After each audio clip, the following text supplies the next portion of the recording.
Yeah, Mike, my one big thing this week does revolve around what I call the freshman learning curve that Coach Keating, I'm sure, has seen with his players over the years. Not all of them, but the ones who can be a lot better in March than they were in November and December, even if they're not your best player, can matter a lot. And I think here in our backyard, when I first started tackling this topic, I didn't realize that not only would I end up talking about the Blue Devils, the Tar Heels, the Wolfpack, and the Demon Deacons, but all four of these examples happen to be, by chance, homegrown guys, meaning guys who played their high school basketball right here in what you love to call the bold North State.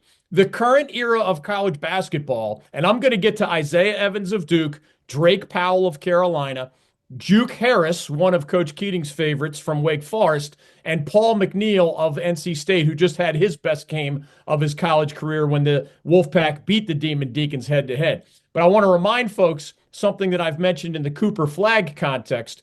Cooper Flagg of Duke just recently turned 18 years old. The other top candidates for National Player of the Year, seriously, are 24 years old, 23 years old, and 22 years old. So there are guys 6 years older than Cooper Flagg who are his competition for National Player of the Year. I bring that up because freshmen are having less impact on major college basketball because the COVID year made college basketball players older. There's fifth-year seniors, sixth-year seniors. Obviously, name, image, likeness money has allowed some guys to stay in school longer than they might have, rather than maybe jumping to Europe or somewhere else for a pro career. They're staying in school and sometimes making seven figures as college basketball players. That obviously was not in play as recently as 4 or 5 years ago. But Isaiah Evans of Duke, Fayetteville, North Carolina, North Mecklenburg High School, right there near you, Mike, in the Charlotte area, McDonald's All-American. We all know the Blue Devils have a starting lineup that is championship caliber, right? Sion James, Tyrese Proctor, Con Knipple, Cooper Flagg, Common Malawach. But right now, they cannot be entirely confident at Duke about what they're going to get from their bench. Their best backup is that Syracuse transfer, Malik Brown. He's now injured for the second time this season, now with his shoulder problem. The Purdue transfer, Mason Gillis, he's okay, but he hasn't been great for the Devils. The sophomore guard, Caleb Foster, who was demoted from starting point guard earlier this year, he's okay. Some really good games, some you get little or nothing from him. The freshman big man, Patrick Gongba, only recently started to play significant minutes. To me, this is where Isaiah Evans, the true freshman, can play a huge role for the Blue Devils down the stretch. You're not going to see a true freshman play with any more confidence than Evans did against Illinois at Madison Square Garden. He had 17 points and hit 3 of his 5 three-point attempts.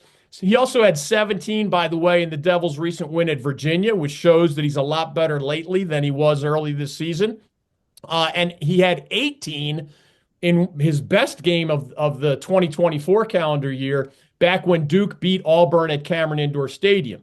Isaiah Evans is a 6'6" sharpshooter who's going to end up in the NBA someday. He's hitting 46% of his three-pointers for the season. This is a guy who, if he stays at Duke, could be one of their superstars.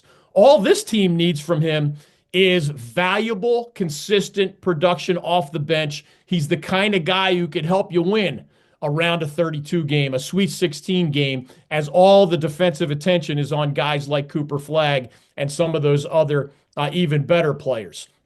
Isaiah Evans of Duke, remember how Grayson Allen on that national championship team at Duke in 2015 went from hardly playing at all to, wow, who's this guy in the Final Four helping Mike Krzyzewski win another NCAA title? Maybe Isaiah Evans can be that for Duke here down the stretch or at the ACC or NCAA tournaments. The theme continues with Drake Powell of North Carolina. He's from Northwood High School right there in Pittsboro near Chapel Hill, another former McDonald's All-American. To me, Drake Powell is any coach's dream. Plays hard, plays effectively at both ends of the floor. He's unselfish, he's low maintenance, and he's highly productive even without needing the ball in his hands all that much. Drake Powell has started roughly half of the Tar Heels games this season, and he was back in the starting lineup for Carolina's recent wins over NC State and Virginia. He has great hands. He doesn't turn the ball over much. He's an outstanding defender with that NBA caliber wingspan, especially outstanding defensively by freshman standards. He can rebound like a forward. He hits around 38% of his three-pointers. He has scored in double digits. It's 7 times this season, including a few lately. But he also helps the team statistically and the team's chemistry so much that I think he needs to be on the floor late in the season, roughly 30 minutes a game or more. Whether or not he's in the starting lineup doesn't matter to me as much.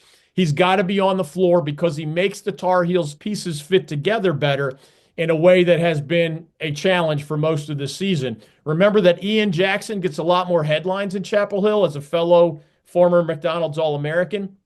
But remember that both Jackson and Powell are going to be NBA draft picks, maybe even first rounders, and their presence on this Carolina roster, to me, gives this year's Tar Heels an even higher ceiling than any of these other ACC bubble teams. Theme continues at Wake Forest, a guy that Coach Keating circled earlier this season. Juke Harris, Salisbury High School, again, a little north of where Mike Waddell is in the Charlotte area. Juke is not an under-the-radar guy. He's a 4-star prospect, top 100 nationally. He got his only start of this long regular season when the Deacons visited SMU recently in that really big game, and Juke Harris delivered 9 points, 2 rebounds, and assists, a steal, and other good plays as Wake beat the Mustangs in Dallas. Earlier this year, Juke Harris had 11 points in the Deacons' biggest victory of the year over the Michigan Wolverines. He had 17 in a home win against NC State. He had 14 and played well when the Deacs lost to Duke in that close game in Winston-Salem. We have talked a lot this season about Wake's talented cornerstones, Hunter Salas, Cam Hildreth, Trayvon Spillers, Efton Reed, all seniors, but those guys desperately need help from someone else on that roster to get off their precarious bubble status. And I think Juke Harris is the best candidate to deliver that help down the stretch for Steve Forbes and the Demon Deacons. Finally, at NC State, a guy named Paul McNeel. Fans might have not heard his name pretty much all season, unless you're a diehard Wolfpack fan. He is from Richmond Senior High School in Rockingham. Again, not too far from Mike Waddell in the Charlotte area. 4-star prospect, top 75 high school senior last year. Paul McNeel got his first and only start of the entire season when the Wolfpack hosted Wake Forest this past Saturday, and he may have been the best player in the game for either team in the Pack's 85-73 victory. McNeel had a season-high 24 points. He hit 4 of 7 three-pointers. He had 3 assists and 0 turnovers against what was a desperate and talented Wake Forest basketball team. This is a guy who had played 10 minutes or more in ACC games prior to that only 3 times all season, and who didn't play at all in some games earlier this year for the Wolfpack. So that was an enormous step in the right direction for Paul McNeel against a quality opponent as the Wolfpack's young guard tries to be another example of the right side of a freshman learning curve. In closing, these guys can keep getting better. They can be even better in March than they have been here in January and February. At Duke, Evans could be that off-the-bench player that lifts the Devils to a Final Four or an NCAA title. At Wake and Carolina, the continued improvement and reliability of Drake Powell and of Juke Harris could be the difference between making the NCAA tournament or falling just short and ending up in the NIT. And at State, it's a little different.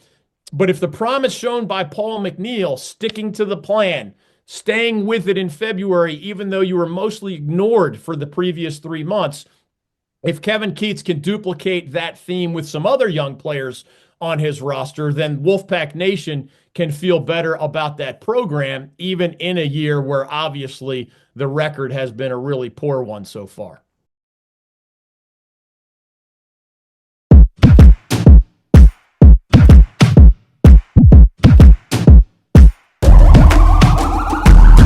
This is the moment we waited for.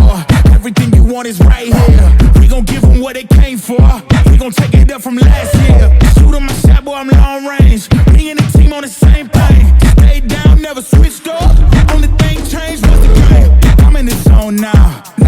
Blaze what we on now. When I pull up, know it's going down. Foot on the gas, ain't no slowing down.